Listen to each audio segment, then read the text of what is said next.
My rich aunt left me everything. At her funeral, I exposed my father's crime and rebuilt our legacy. The day Aunt Eleanor died, I was elbow-deep in garden soil, planting the heirloom roses she'd given me for my birthday. My phone buzzed 3 times before I finally pulled off my gloves to answer it. "Miss Blackwood," a formal voice I didn't recognize said, "this is James Morton, your Aunt Eleanor's attorney. I'm afraid I have some difficult news." My heart stopped. The roses suddenly felt heavy in my hands, Eleanor's last gift to me. "What happened?" "Your aunt passed away in her sleep last night." He hesitated. "She left explicit instructions for me to contact you first, before anyone else in the family." I sank to my knees in the dirt, barely registering his words. Aunt Eleanor, the woman who'd taught me to read, who'd snuck me chocolate chip cookies during dreary family functions, who'd supported every dream I'd ever had, was gone. "Miss Blackwood, are you there?" "Yes," I managed. "I'm here. What do you need me to do?" "Your aunt left specific instructions about her funeral arrangements." Another pause. "And she left you a letter that must be opened before the service. Would you be able to come to my office today?" I looked down at the roses. Queen Elizabeth variety, Eleanor's favorite. She'd handed them to me just 2 weeks ago, her eyes twinkling with her usual mischief. "These have been in my family for generations," she'd said, "just like secrets." At the time, I thought it was just another of her cryptic comments. Now I wasn't so sure. "I'll be there in an hour," I told the lawyer. James Morton's office was exactly what you'd expect from someone who handled old money, all dark wood and leather-bound books with a view of the city skyline that probably cost more than my yearly salary. He stood as I entered, offering a sympathetic smile. "Miss Blackwood, thank you for coming so quickly. Please have a seat." I sat in one of the plush leather chairs, trying not to fidget. "Mr. Morton, what's this about? Why did Aunt Eleanor want you to contact me first?" He reached into his desk drawer and pulled out 2 envelopes. One was thick, official-looking, with the law firm's letterhead. The other was smaller, cream-colored, with my name written in Eleanor's elegant handwriting. "Your aunt was an unusual woman," Morton said carefully. "Brilliant in business, but also quite particular about how things should be done. She left very specific instructions about her will and her funeral arrangements." "That sounds like her," I said softly. He slid the cream envelope across the desk. "She wanted you to read this privately, then we can discuss the rest." My hands trembled slightly as I picked up the envelope. Eleanor's distinctive perfume, roses and vanilla, still clung to the paper. I opened it carefully, pulling out a single sheet of her personal stationery. "My dearest Olivia, if you're reading this, I've finally run out of time. Don't be sad. I've lived exactly the life I wanted, which is more than most people can say. But I need one last favor from you, my darling niece. At my funeral, you'll need to read a letter, one that will change our family forever.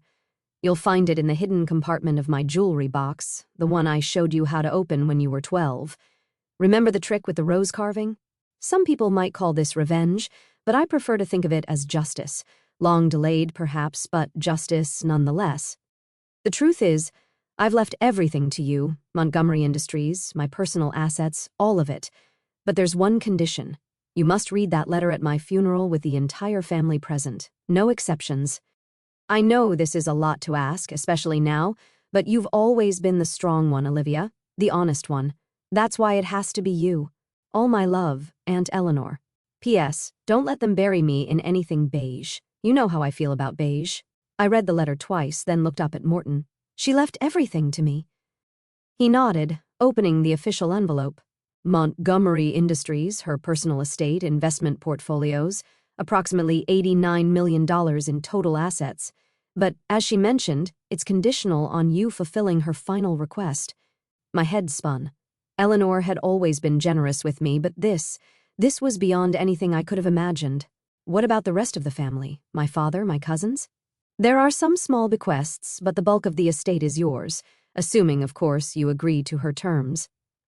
I thought about my father, who'd always resented his younger sister's success, about my cousins, who had spent years sucking up to Eleanor, hoping to inherit her fortune, about all the family gatherings where Eleanor had sat quietly, watching everyone with those knowing eyes of hers, like she was waiting for something. "When is the funeral?" I asked. 3 days from now.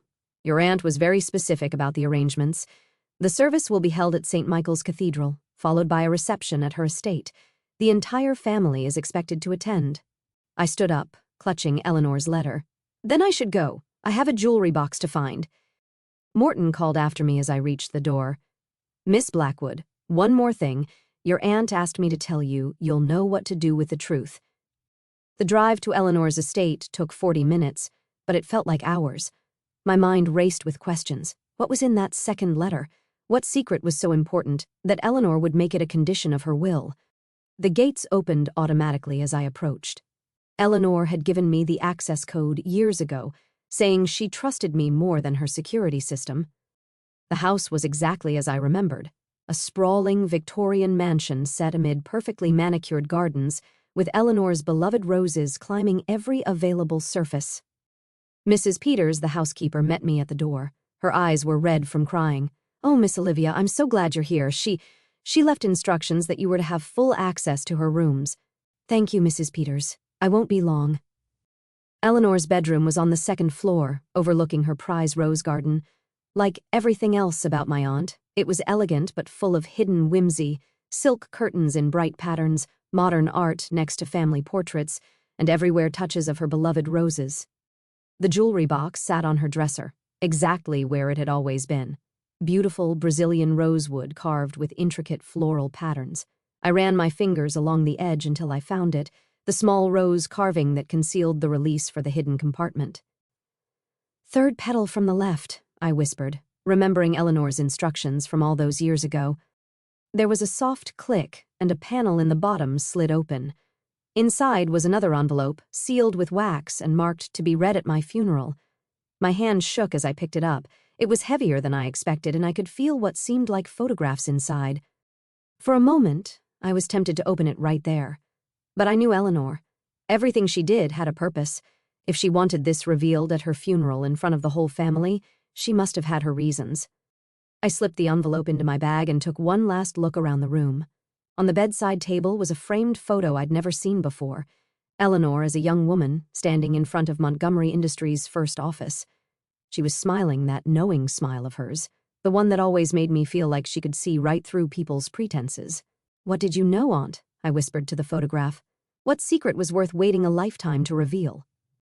The next 3 days passed in a blur of funeral arrangements and family drama. My father called 6 times, alternating between concern about my involvement in the arrangements and barely concealed anxiety about the will. My cousins sent a barrage of text messages, each one more transparently self-interested than the last. Through it all, I kept Eleanor's sealed envelope close. At night, I'd take it out and look at it, wondering what revelations it contained, what truth was so important that Eleanor would stake her entire legacy on its revelation. The morning of the funeral dawned bright and clear. I dressed carefully in a deep blue suit, Eleanor's favorite color, and pinned one of her prized roses to my lapel. The envelope felt heavy in my bag, like it was weighted with more than just paper and photographs. St. Michael's Cathedral was packed by the time I arrived. The Montgomerys were old money, and Eleanor had been a prominent figure in both business and philanthropy. The pews were filled with a mix of family, business associates, and city officials. My father intercepted me as soon as I entered, his face tight with anxiety. "Olivia, we need to talk about the will. Morton won't tell us anything, says we have to wait until after the service. What's going on?" I met his eyes steadily. "We'll all find out together, Dad. That's what Aunt Eleanor wanted." He grabbed my arm as I tried to pass. "Olivia, if you know something—" "Let go, Dad," I said quietly but firmly. "This is Eleanor's funeral. Show some respect." The service itself was beautiful, exactly as Eleanor would have wanted it. No beige in sight. The flowers were all roses in deep reds and vibrant pinks, her favorite colors. The minister spoke about her generosity, her intelligence, her dedication to making the world better. Finally, it was time. Morton caught my eye from the front pew and gave a slight nod. My hands trembled slightly as I walked to the podium, Eleanor's envelope clutched in my hands. The cathedral fell silent as I faced the congregation. My father sat in the front row, his face a mask of barely controlled anxiety. Next to him, my cousins John and Rebecca leaned forward eagerly, like vultures awaiting their next meal. I took a deep breath, breathing in the scent of roses that filled the air. In that moment, I could almost feel Eleanor standing beside me, giving me strength. "Before she died," I began, my voice steady despite my racing heart, "my Aunt Eleanor left me a letter with specific instructions. She wanted it read here today, in front of everyone who knew her." I broke the wax seal slowly, aware of hundreds of eyes watching my every move. Inside were several sheets of paper and, as I'd suspected, photographs. As I pulled them out, I heard my father make a strangled sound from the front pew. The first photograph showed a young Eleanor standing next to a man I didn't recognize. They were both smiling, holding up what looked like blueprints. The second photo showed the same man at what appeared to be a construction site, with the early foundations of what I now recognized as Montgomery Industries' first building. "My name was Eleanor Montgomery," I read from the letter, "and this is the truth about how Montgomery Industries began."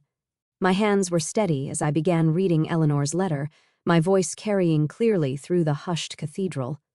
"The man in these photographs is Harold Bennett, a brilliant engineer and my business partner in 1975. He was also the true founder of what would become Montgomery Industries." A murmur rippled through the congregation. In the front row, my father's face had gone completely white. "Harold and I met at university," I continued reading. "We shared a vision of creating sustainable building materials that would revolutionize the construction industry. Harold had the technical genius, and I had the business acumen. Together, we created the foundation of what Montgomery Industries would become." I pulled out another photograph, this one showing Eleanor and Harold shaking hands over what appeared to be a contract. "We were equal partners, splitting everything 50-50. The patents, the company, the profits, all of it was shared between us until the night of October 15th, 1976, when Harold died in what was reported as a car accident. My father started to stand, but my Uncle James pulled him back down." I kept reading. "But it wasn't an accident. The brake lines in Harold's car had been cut. I discovered this too late, after the police had already closed the case. I also discovered something else. Papers had been filed just hours before Harold's death, transferring his entire share of the company to the Montgomery Family Trust. Papers that bore his signature." I looked up, meeting my father's eyes directly. A signature that I now know was forged by his business partner at the time, my own brother, Richard Montgomery. The cathedral erupted in gasps and whispers. My father stood up, his face contorted with rage. "Stop this immediately," he shouted. "This is slander." "No, Dad," I said calmly. "This is truth. Aunt Eleanor left proof." I held up a stack of documents from the envelope. The original contract between Eleanor and Harold, forensic analysis of the forged documents, police reports that were buried, bank transfers, she kept everything. "Why?" The question came from my cousin John, who was staring at his uncle, my father, with dawning horror. "Why reveal this now?" I turned back to Eleanor's letter. "I'm revealing this now because I've spent 45 years building this company into something Harold would have been proud of. I've used our success to fund research, to support sustainable development, to create opportunities for brilliant minds like his. But I've also spent 45 years watching my brother profit from his crime, watching him raise his children to believe that privilege and power put them above the law." My father had sunk back into his pew, all the fight gone out of him. I continued reading. "The truth is, I should have come forward years ago, but by the time I had gathered all the evidence, the company was employing thousands of people. Going public would have destroyed not just Richard, but countless innocent families who depended on Montgomery Industries for their livelihood. So I made a different choice. I decided to wait, to build, to make sure that when the truth finally came out, the company would survive it." I pulled out one final document from the envelope, a yellowed envelope addressed to Harold Bennett's only surviving relative, his daughter Sarah. Which brings me to my final confession. Over the years, I've kept track of Harold's daughter. I've anonymously funded her education, her research, her work in sustainable engineering. I've watched her grow into the kind of brilliant ethical scientist her father was. Sarah Bennett now runs one of the most innovative green technology firms in the country, though she's never known who was backing her. More gasps filled the cathedral as a woman stood up from the middle pews. She was about my age, with Harold's dark eyes and determined expression. Eleanor had arranged everything, even ensuring Sarah Bennett would be here for this moment. "The second part of my will," I read, my voice growing stronger, "leaves a 30% share of Montgomery Industries to Sarah Bennett as partial restitution for what was stolen from her father. The controlling interest goes to my niece Olivia, the only member of the Montgomery family who has shown the same commitment to ethics and innovation that Harold and I once shared. I looked up at the stunned faces before me. The letter is signed, Eleanor Montgomery, co-founder of Montgomery Industries and keeper of its greatest shame. The silence that followed was deafening. Then, slowly, Sarah Bennett began walking toward the front of the cathedral. She stopped in front of my father, who seemed to have aged decades in the past few minutes. "All these years," Sarah said, her voice shaking slightly, "I thought my father was a failure who abandoned his work. I never knew, never imagined." "Miss Bennett," I said, stepping down from the podium, "I'm so sorry for what was taken from you." She turned to me, tears in her eyes. "Thank you for having the courage to read that letter.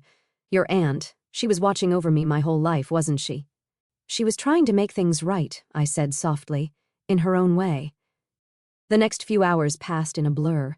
The reception was unsurprisingly tense, with family members splitting into factions, those who demanded the letter be suppressed, those who insisted on going to the police, and those who simply sat in stunned silence. My father disappeared immediately after the service. I wouldn't hear from him for weeks, not until he checked himself into a rehabilitation facility, finally facing the guilt he carried for 45 years. In the months that followed, the truth about Montgomery Industries' founding became public knowledge. But Eleanor had been right. The company was strong enough to survive it. With Sarah Bennett's technical expertise and my commitment to Eleanor's vision, we began a new chapter in the company's history. 1 year after the funeral, I stood in Eleanor's rose garden, now blooming more beautifully than ever.